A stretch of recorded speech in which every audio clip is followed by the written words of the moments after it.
Jiji la Dar es Salaam leo lilikumbwa na taharuki kubwa, hususan maeneo ya Mbagala baada ya jeshi la polisi kuwatia mbaroni mwenyekiti wa chama cha wananchi CUF pamoja na wafuasi wake 32 kwa madai ya kukaidi amri ya polisi iliyowazuia kufanya maandamano na mkutano wa hadhara. Ifuatayo ni taarifa ya mwandishi wetu Hamisi Suleiman. Wanachama hao wa CUF wakiwa na mwenyekiti wao Profesa Ibrahim Lipumba walikusanyika katika ofisi ya wilaya ya CUF iliyoko Temeke jijini Dar es Salaam kwa lengo la kuelekea Mbagala Zakimu kwenye mkutano wa hadhara kuadhimisha kumbukumbu ya kuuawa baadhi ya wafuasi wao wa chama hicho katika vurugu zilizotokea baada ya uchaguzi mkuu wa mwaka 2000 visiwani Zanzibar.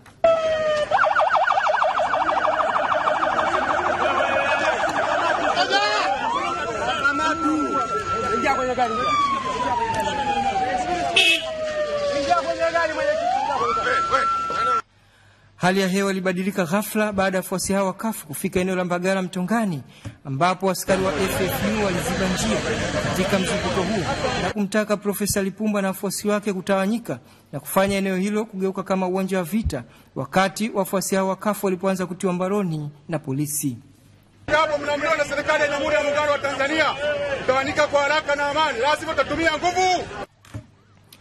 Katika kamata hiyo ambayo askari walionekana kutumia nguvu kupita kiasi kuwadhibiti na kuwakamata wafuasi hao wa CUF, ilielezwa kwamba baadhi ya waandishi wa habari akiwemo mpiga picha wa gazeti la Jambo Leo nao walipata kipigo kutoka kwa askari.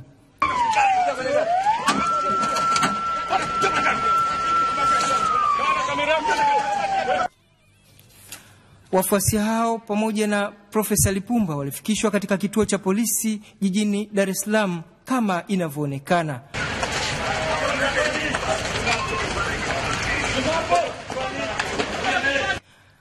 Akizungumza kwa njia ya simu na Channel 10 baada ya vurugu hizo, naibu kamishna wa polisi Simon Siro alithibitisha kukamatwa kwa Profesa Lipumba pamoja na wafuasi wengine 32 wa CUF na kueleza kwamba wanatuhumiwa kufanya maandamano yasiyo halali na wanatarajiwa kufikishwa mahakamani hapo kesho. Ni takriban dakika 15 za vurumai za hapa katika kamata katika kuzuia maandamano ya CUF, ambapo hapa nyuma yetu mnamuona mwenyekiti wa chama cha wananchi CUF ametiwa mbaroni. Kutoka hapa ni mimi Hamisi Suleiman wa Channel 10.